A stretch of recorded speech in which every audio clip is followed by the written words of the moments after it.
Minnesota sports flowing in their veins. Mackie and Judd on SKOR North and SKORNorth.com. It'll be hard to try to pretend, I guess, it's another game. No, not at all, because naturality, it is another game. I have to go out there and be at my best for my team. I have to go out there and be dialed in for 60 minutes, not allowing any big plays, not allowing catches, doing whatever I need to do to make sure, I slow my guy don't show up on the stat sheet. So that's my main focus. That's my main goal going into this week, and I'm working towards that all week this week. There he is, Patrick Peterson, about to make his return to Arizona with that amazing hat. I'm all in on that hat. I like those hats Old too, man. School, old trucker. The hat I don't like is Zim's hat, because it's got that. It's black, which is fine, but it's got that weird thing in the front, like arrows. Yeah. See, I think he'd look good What's in up that with on the retro hat that Patrick Peterson's. Yeah, I love the wearing retro there, like hats, the little. I think Zim would look good in that. He looked like a grandpa from like the 80s. But what's up with putting arrows on hats now? I don't like that. I don't know. Doesn't make any sense. What's up with putting arrows on hats? Hey, what's up with that? Judd Seinfeld here. Do I need to be pointed in a direction? I've been seeing, and I'm glad it's Feedback Friday, because I've been seeing a lot of people who keep putting me as Jerry Seinfeld when I get riled up. There's like, I hear a lot of on our YouTube comments. They're saying they hear a lot of Jerry Seinfeld when I get really going and really get upset and pissed off. You get a little high pitched when you get mad. Yeah. Yeah. I can see that. Okay. Yeah.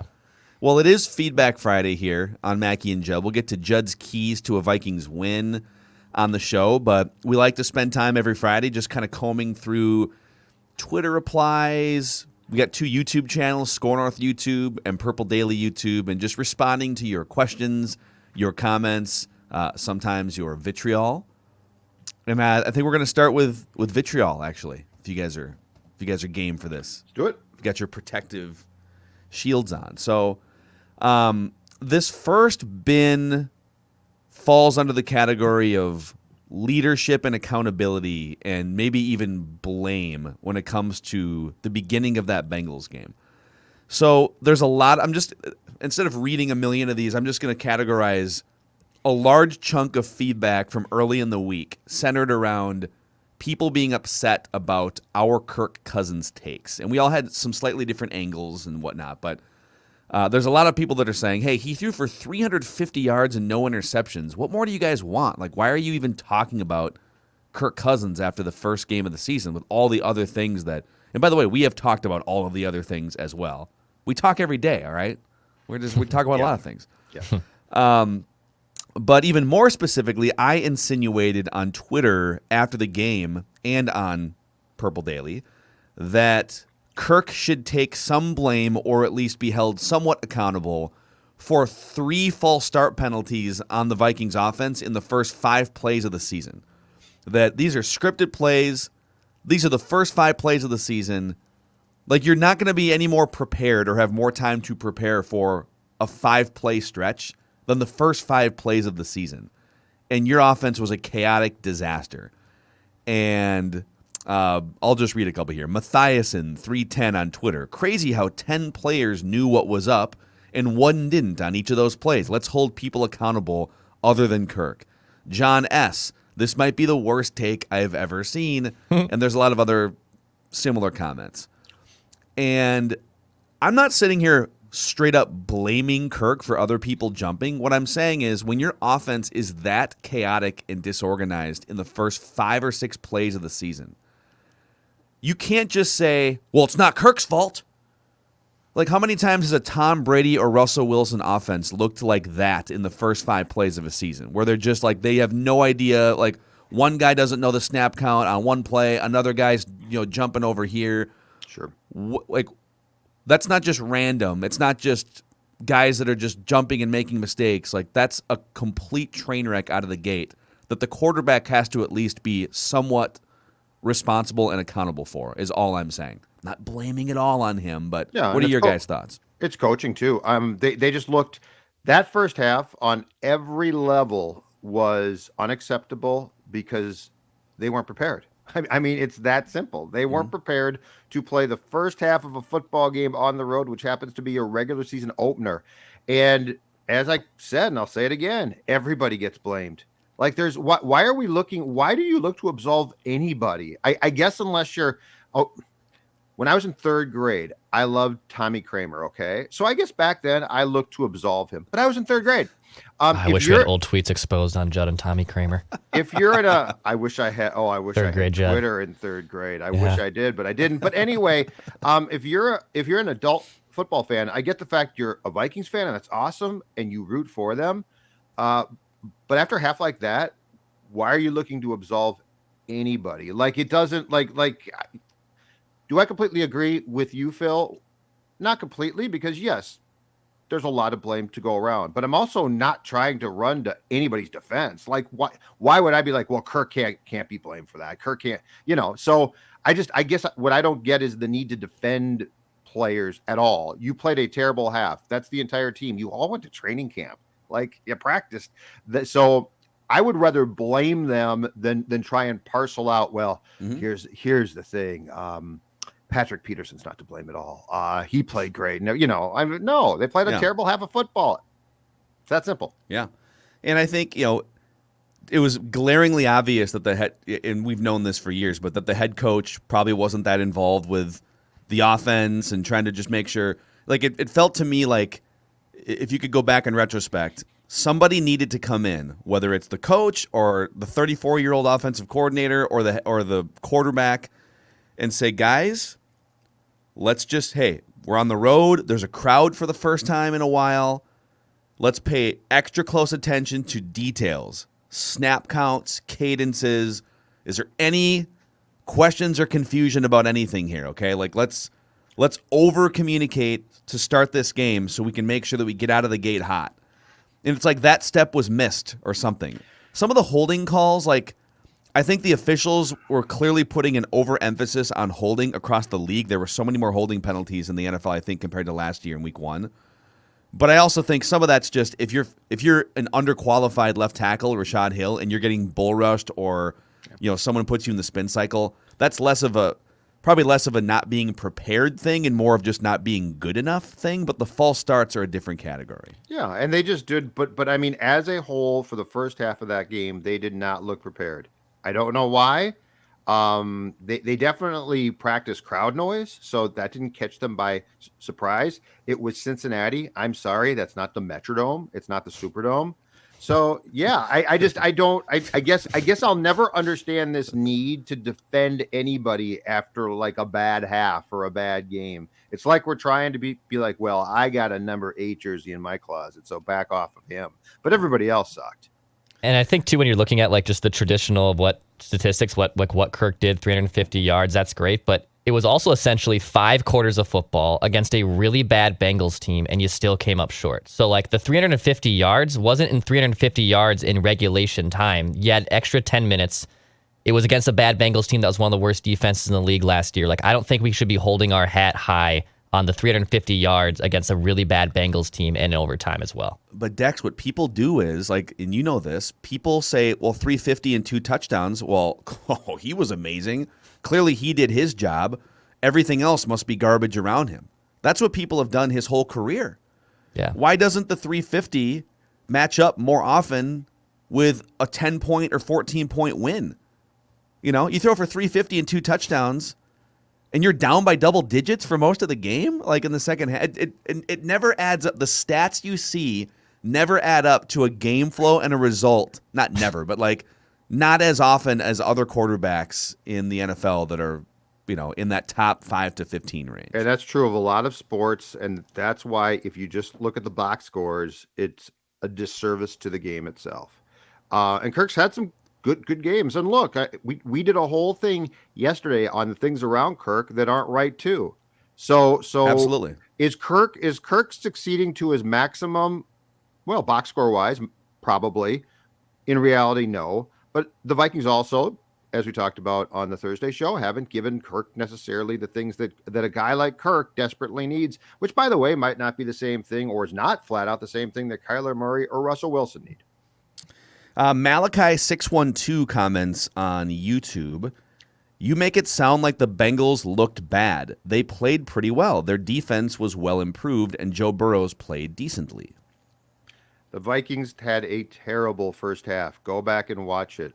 And by the way, as Dex and I both talked about extensively on Monday, the Vikings beat themselves in that game. So the Bengals, I'm not saying that the Bengals are bad. I'm saying the expectations, as Doogie talked about, and he's right, the expectations internally for this team are incredibly high. So I don't want to hear the fan base say, well, that's not fair, Judd. You're putting pressure on them. That's coming from the Wilfs. The Vikings beat themselves in that game. So also, I don't care how the Bengals looked. That's also, it's the Bengals, dude. Like, it's the Bengals. Stop lowering the bar for what you're going into that game. Everyone said the same thing. It's the Bengals. Yeah, Joe Burrow is really good, but it's one of the worst rosters in the NFL. It's one of the worst organizations in the NFL.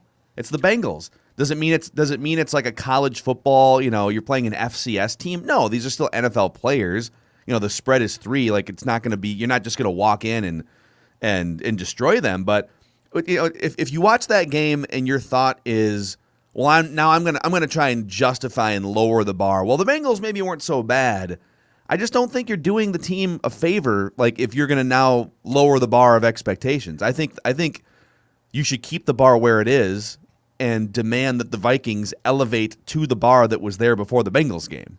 And if that's how I see it. And if the Vikings were building and Kellen Mond had started at QB and stuff, I would say, okay, yeah, I saw some things. Right. But they aren't building. They're expected to contend for, let's all get our heads around it, a Super Bowl. Yeah. Like, that's the most important thing to come back to, is what Doogie said on the Scoop on Thursday. The internal expectation is they can win a championship. So, like, why would the fan base be like, oh, no, Rick Spielman, Mike Zimmer, and the Wilfs are wrong. They should be happy with 8 wins. Yeah. Yeah. I mean, I don't know. It's definitely one of the more buzzkill losses of the Mike Zimmer era. There's been a few. Like, there was the Bills game before the Bills were the Bills. The Colts game in 16 where they gave up. Yeah. Yeah, and this one qualifies for sure.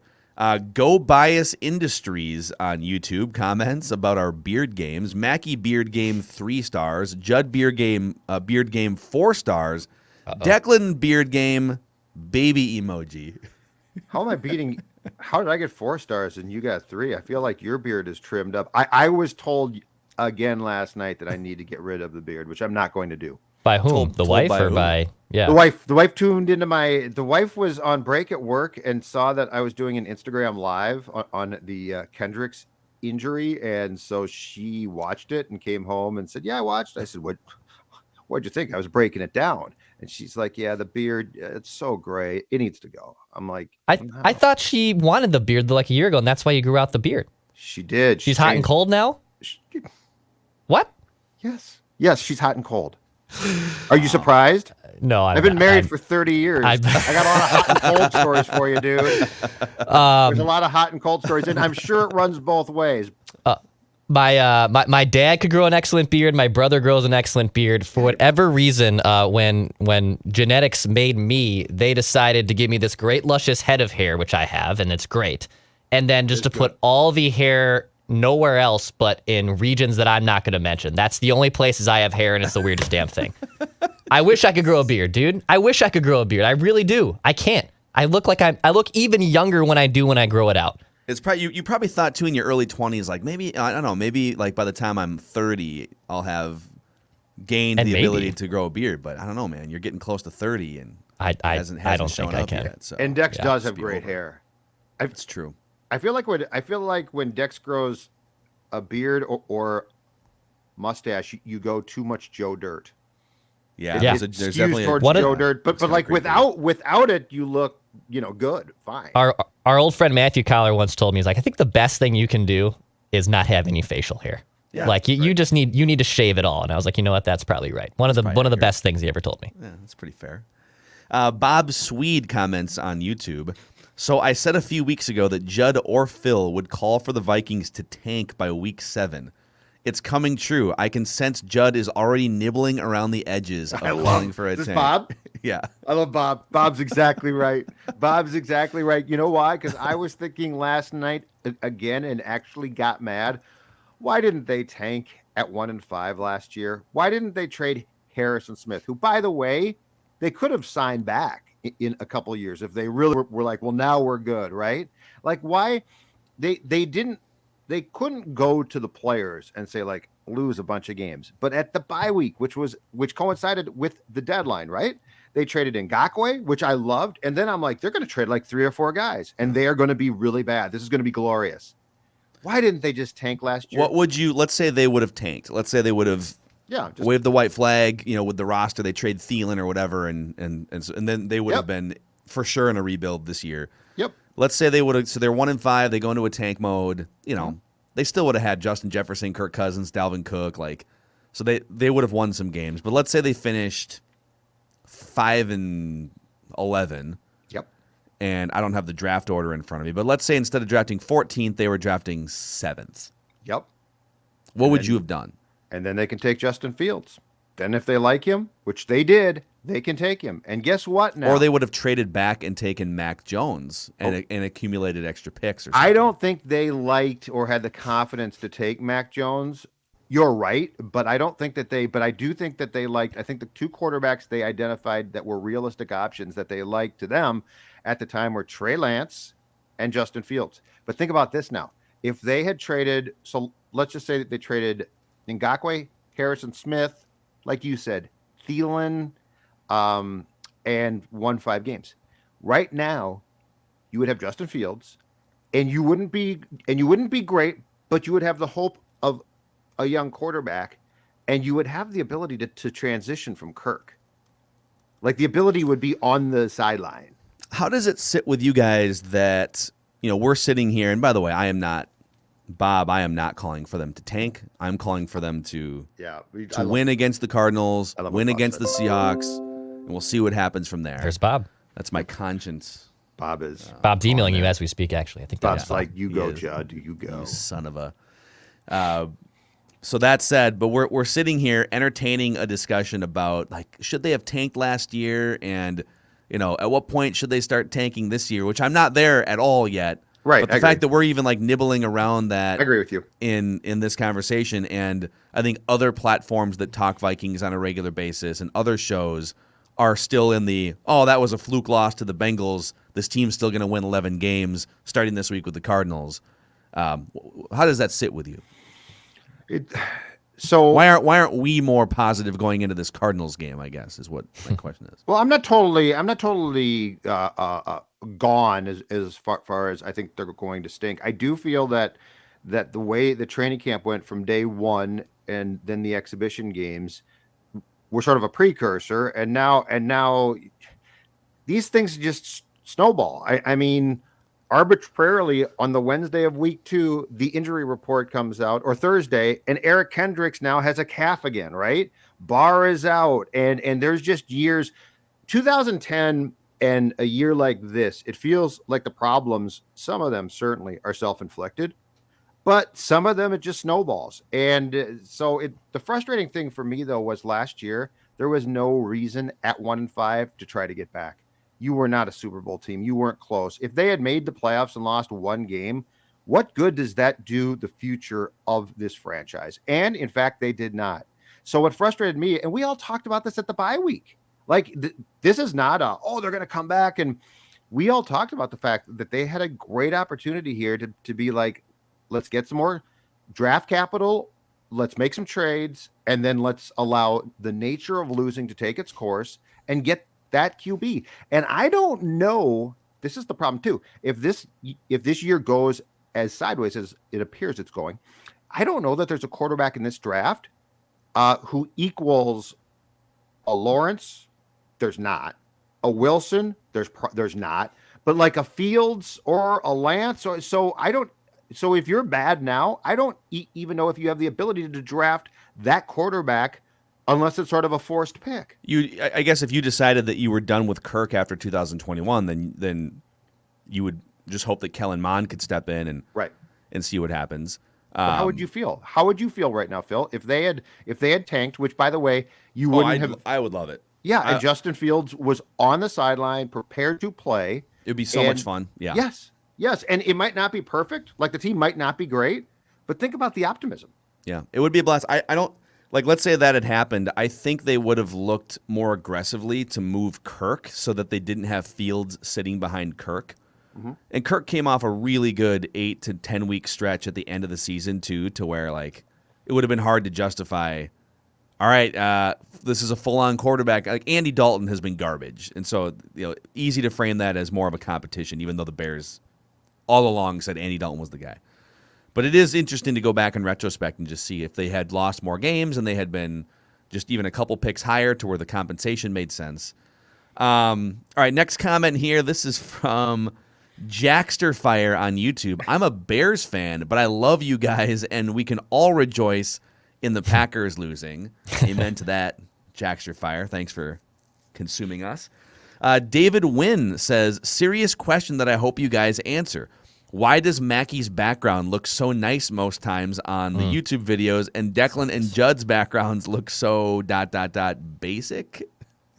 Hold on a second. My background behind me, a picture of Met Stadium. I kind of like Judd's background, especially Judd's is good. There. Where do you sit when you do your like morning Judd videos?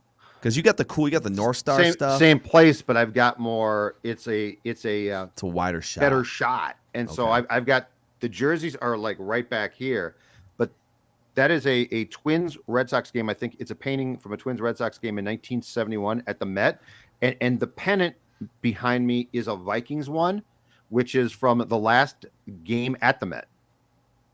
So it's a farewell to the Met pennant. Got it. So I like my background. I worked hard on my background. I'm in a home studio here. I can't really move the camera right now, but I'm in a home studio that looks like I'm in a Star Wars spaceship. Yeah, Declan's in the old AM 1500 / SKOR North control room, which was probably last renovated 30 years ago. Before I was born. And also, there's elements and there's things in here that I have to do. And when I'm at home too, I should probably like update my home setup. Like I just sit at my kitchen table for Ventline. Like when we did the draft, even I moved everything.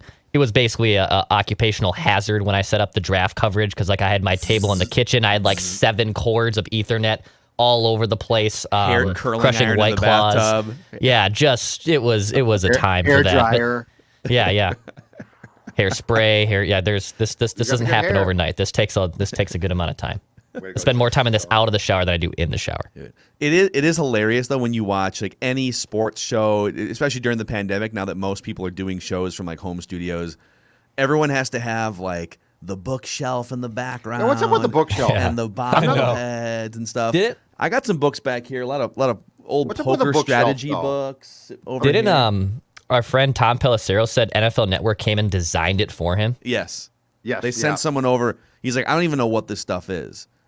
But they just came over and designed a background. It's football stuff. Yeah. But I don't get the bookshelf. Like, okay, you don't read those books, dude. It's such a brag, right? It's like look at these 53 books back here that I have read cover to cover. I'm a well-read sports talking head. The real brag is a guy like Schefter, who I believe has books behind him that he wrote. That's an even bigger brag. You should put your columns. Just start printing off your columns, Judd. Like Zolgad, right I just can't believe the dude didn't like my Met Stadium thing and my Vikings pennant. Well, he might not be able to see it. We have sort of a vertically stacked tight shot here. There you go. You see it? Yeah. Okay. Are you not entertained by Judd's background? And I got bobbleheads I throw in once in a while. We got a wider shot. That visual was not helpful for the audio audience, but you can find the visual on the SKOR North YouTube channel and the Purple Daily YouTube channel. This one is from Michael Johnson on YouTube, and I really like this one. This is a well thought out take on Kirk Cousins. So he says, okay, here's my final Cousins take. I don't know how many previous takes Michael had on Kirk Cousins to call this one his final Kirk Cousins take, or where this came from, but this is his thought right now. Kirk Cousins is Eli Manning light, and here's why. The Giants didn't have a very good offensive line for the majority of Eli's tenure, like the Vikings. The Giants didn't field an elite or even really good top 3 wide receiving core during most of his tenure. The Vikings actually do have an awesome wide receiver core. Eli wasn't mobile, he wasn't charismatic, nor did he have a young offensive genius for a coach. However, he had courage to sling it when the chips were down. The big difference is Eli wasn't scared to fit the ball into tight windows, and he just won games when he needed to. The Vikings and Giants both had good run games, stout defenses, and cantankerous coaches. However, Eli won Super Bowls because in the moment, he persevered. That's a really good, yeah. I like it. I like it because he did.